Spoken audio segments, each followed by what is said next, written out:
வாங்க இன்னைக்கு பழைய சாதத்தை வச்சு எப்படி சாப்பிடுறேன்னு பாருங்க. பழைய சாதம் கிராமத்துல செய்யற கொஜ்ஜி, பச்சை கொஜ்ஜி அப்படியே கரைச்சி உடனே உங்க முன்னாடியே சாப்பிட்டு காமிக்கிற பாருங்க. எப்படின்னு பாருங்க. ஒரு கிண்ணத்துல தண்ணி கொஞ்சம் ஊத்திக்கோங்க. ஒரு எலுமிச்சம்பழம் அளவு புளி எடுத்து ஊற வச்சிடணும்.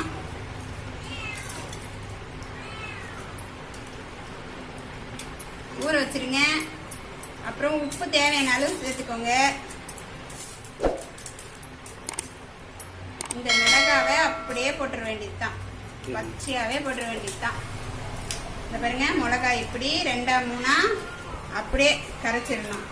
கிராமத்துல செய்யற அப்பவே உடனடி பழைய சாதத்துக்கு இது போல செஞ்சு உடனே சாப்பிட்டு கிளம்பிக்கிட்டே இருப்பாங்க வேலைக்கு. குழம்பெல்லாம் ஏது அந்த காலத்துல எல்லாம். எங்க பாட்டிலாம் இப்படிதான் செஞ்சு சாப்பிட்டு கைனிக்கு போயிட்டே இருப்பாங்க வேலை செய்யறதுக்கு, பயிர் நடுறதுக்கு, கலகா பிடுங்கிறதுக்கு எல்லாம் போயிட்டு வேலை செய்யறதுக்கு. செஞ்சுட்டு வந்து சாயந்தரம் தான் சாப்பாடே ஆக்குவாங்க. இது மிளகாயை நல்லா 2 3 எல்லா மிளகாவும் உடைச்சிடணும். புளியும் அந்த மிளகாயும் சேர்த்து வச்சு இப்போ கரைக்கணும்.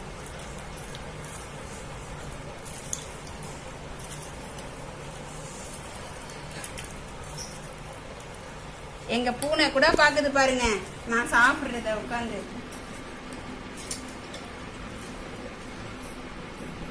அவர்தான் எங்க வீட்டுல கடைசி பிள்ளை.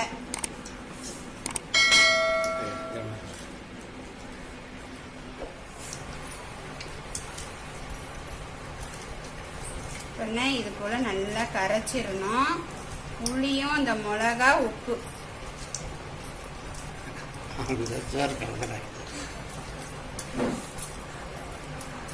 அவ்வளவுதாங்க, ரெடி ஆயிருச்சு. இப்போ நான் பழைய சாதத்தை பிழிஞ்சு வச்சு எப்படி சாப்பிட்றேன்னு பாருங்க.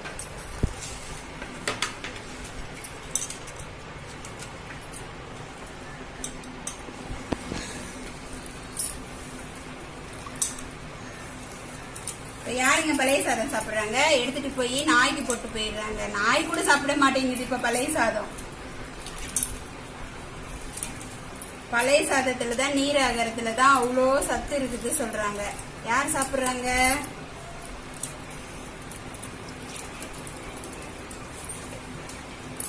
இந்த சாத தண்ணிய உப்பு போட்டு குடிச்சிடலாங்க.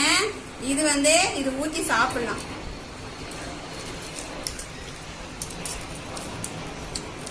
உப்பு சரியாகுதுன்னு பாத்துடுறேன்.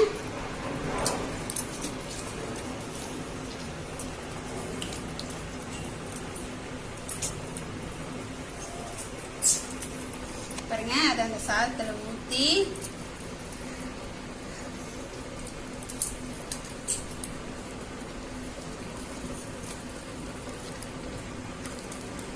திக்கா தான் கரைச்சி இருக்கணும். அப்பதான் நல்லா இருக்கும். ஏன்னா தண்ணி சாதம் இல்லையா, அதனால புளிப்பு காரம் உப்பு எல்லாமே கலந்து இருக்கிறதுனால சருன்னு போயிடுங்க சாப்பாடு உள்ள. பிரியாணி கூட அவ்வளவு சீக்கிரம் போகாது. இதுக்கு தொட்டுக்கவே ஒண்ணுமே தேவையில்லை.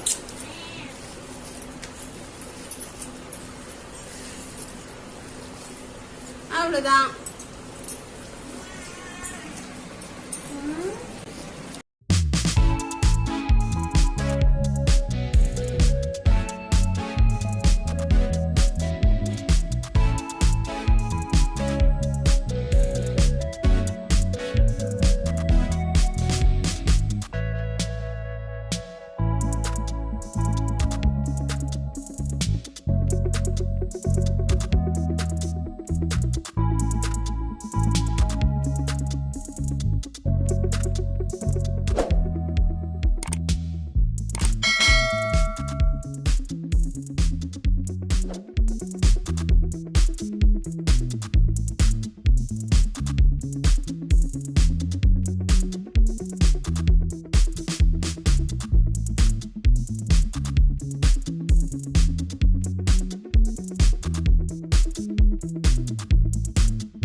பாய்ங்க சாப்பாடு. இன்னும் சாப்பாடு அவ்வளவு இருந்தா கூட சாப்பிடலாம். இது போல நீங்க ட்ரை பண்ணி பாருங்க. யாரெல்லாம் இப்படி சாப்பிட்டுருக்கீங்க சின்ன வயசுல பாட்டி வீட்டுக்குலாம் போய் கமெண்ட் போடுங்க, லைக் பண்ணுங்க, ஷேர் பண்ணுங்க.